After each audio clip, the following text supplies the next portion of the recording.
Welcome to the second video in my Introduction to Kinematics series. If you're following along in the online textbook, we are now up to page 20.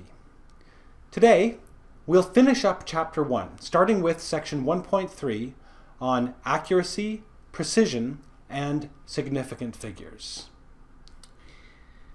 Let's start by defining what accuracy and precision are.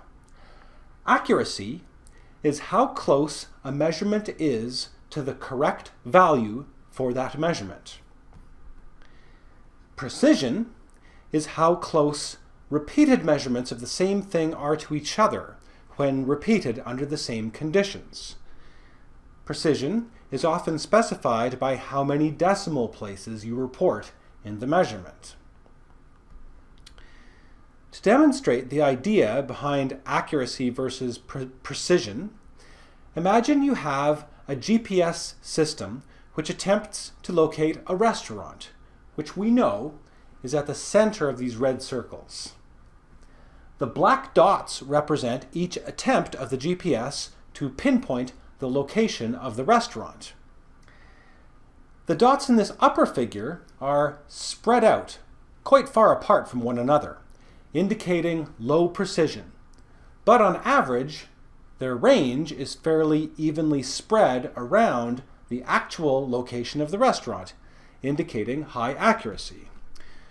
We say that this GPS is accurate, but not very precise.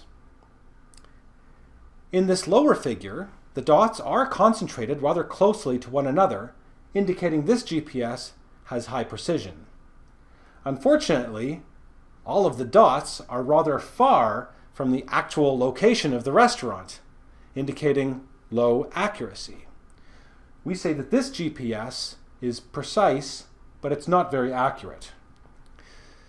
You might ask the question, which is more important to you when you look at an actual GPS measurement on your phone? Is it better to be more accurate or more precise? Well, I know if I could only have one, I'd choose accuracy. High precision is useless if you end up at the wrong place.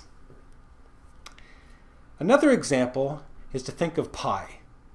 No, not the pie you can eat, like apple pie. No, I mean pi, the ratio of the circumference of a circle to its diameter. If you say that pi equals 3, this is actually quite accurate. Pi is about 3. However, it's not very useful because the precision is quite low. Conversely, if you were to say that pi equals 3.36049, this would be very precise, but unfortunately it's not accurate. What everyone really wants is numbers that are both precise and accurate. In this case, pi equals 3.14159. This idea of precision leads us to think more about measurements. If you do a lot of measuring in science, you will quickly discover that almost every time you make a measurement, the result will not be an exact number, but it will be a range of possible values. The range of values associated with a measurement is described by the uncertainty. Now, not every value has an uncertainty. For example, let's imagine we were to measure how many apples are in a pile of apples. Here's the pile. My measurement is 3. Now this is quite a rare example of a measurement that has zero uncertainty. I know for sure that there are exactly 3 apples in this pile. However, what about the number of apples in the back of this truck? That's a lot of apples. Now, we know that there is some exact integer number of apples in the back of this truck, but realistically, no one has the time or motivation to count them exactly. It doesn't really matter. We just need an estimate. We could do the estimate in a number of ways. For example, you could weigh the truck to determine that there were 530 pounds of apples and then multiply by 3, since each apple weighs around 1/3 of a pound. that would give us about 1,590 apples. And since it's an estimate based on weight, we might be able to say with confidence that the true number is more than 1,500 but less than 1,700.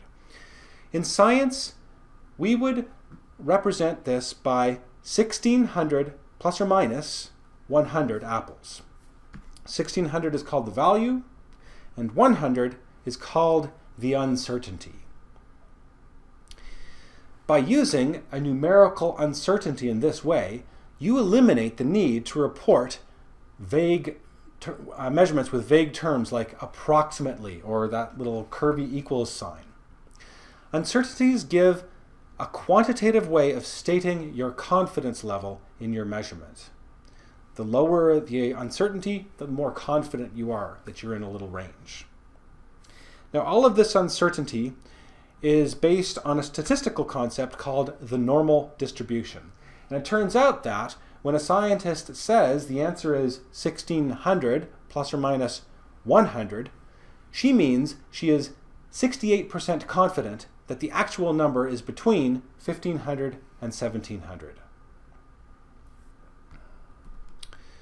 Next, let's talk about significant figures.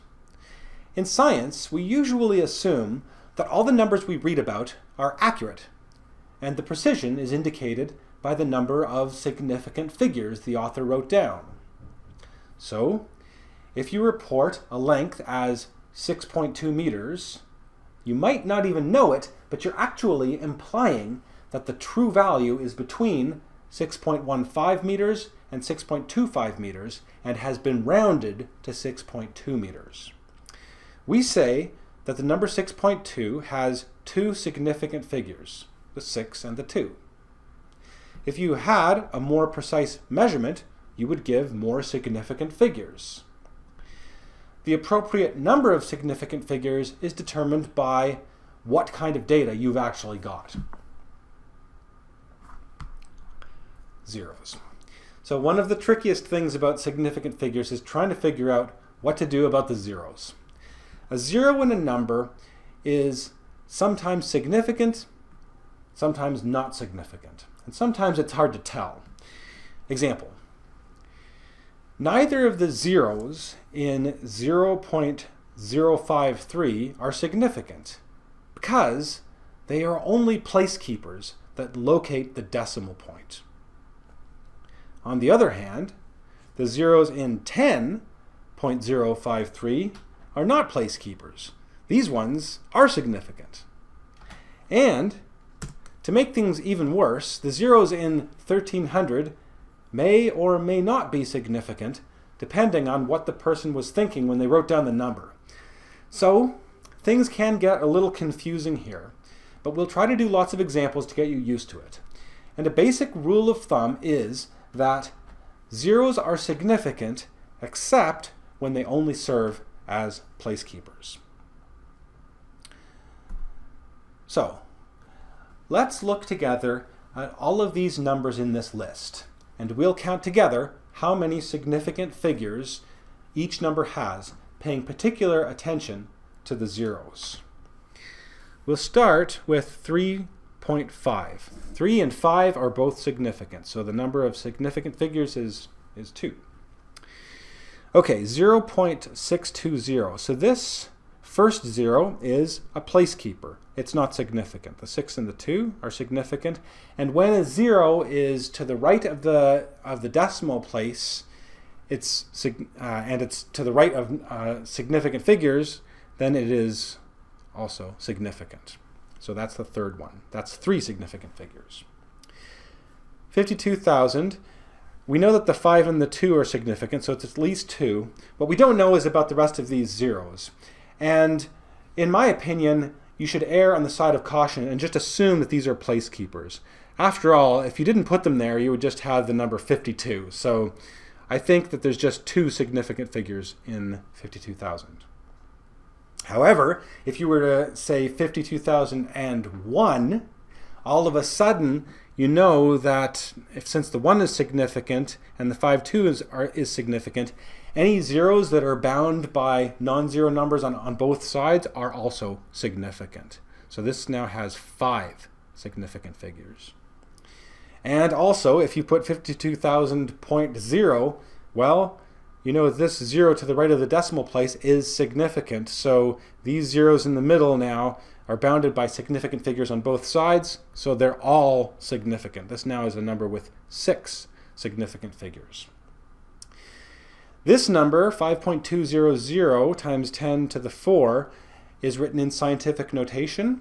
And in that case, you take the order of magnitude is the times 10 to the 4. That's not significant. But all the numbers to the left of that are significant. So 5200, that's 4 significant figures. Then you've got 0.0012. So that's a placeholder. These 2 zeros are also placeholders. They are to the right of the decimal point, but there's nothing significant to the left of them. So they're just showing you where to put the 1 and the 2. So this has 2 significant figures. Okay, so now I'd like you to give it a try. Take a look at these 5 numbers in this list and figure out for yourself which one has the most number of significant figures. So please pause the video now, think about it, review what we've learned so far if necessary, and when you have an answer, I'll resume the video and tell you my answer. Okay, we're back. And if you chose E, you're correct. A through D, I've listed there, all have between 1 and 3 significant figures as shown. And with the 8,000.01, since all of those zeros are between significant figures on the left and right, they're all significant. So that has 6 significant figures. Okay, so now, we know how to count significant figures. We need to know the rules of how to use significant figures when you're doing calculations in science.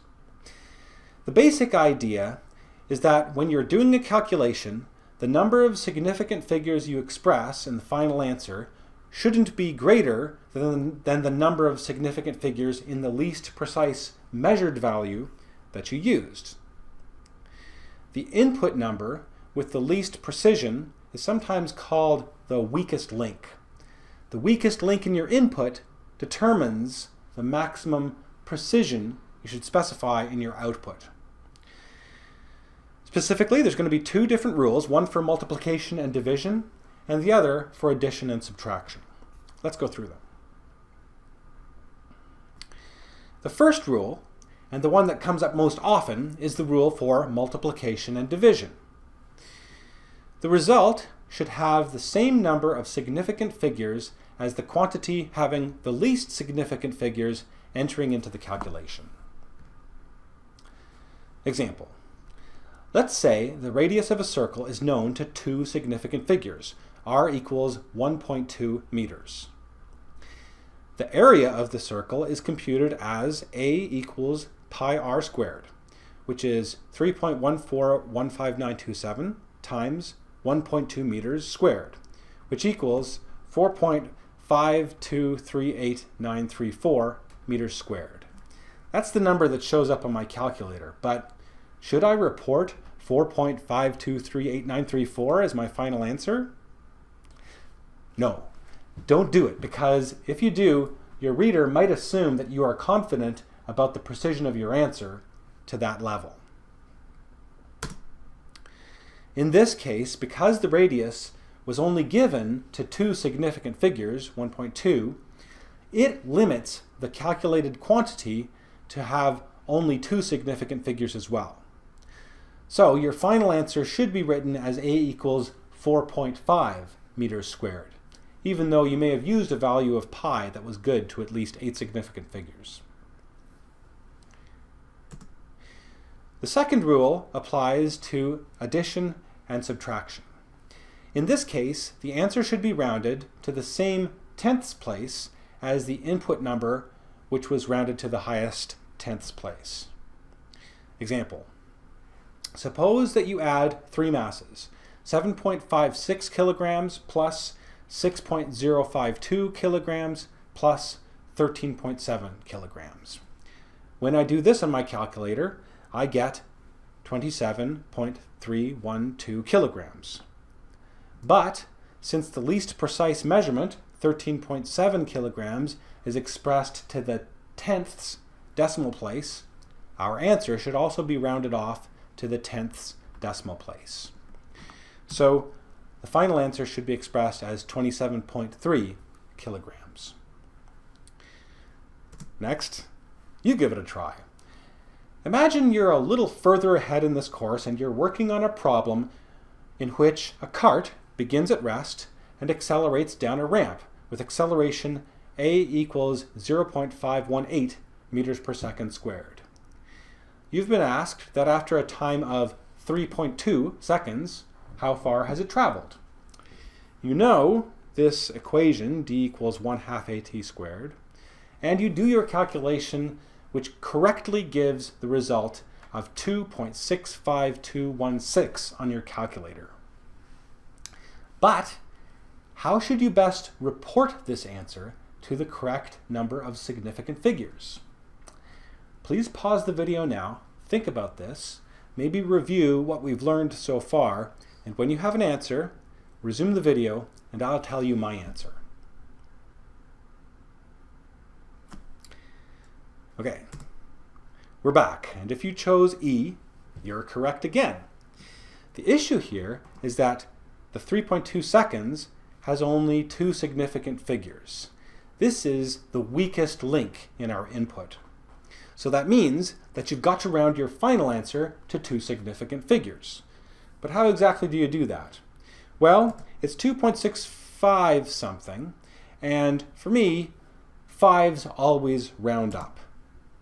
This seems fair to me since half of all the numbers you'll probably measure will end in either 5, 6, 7, 8, or 9, and you should round all of these up.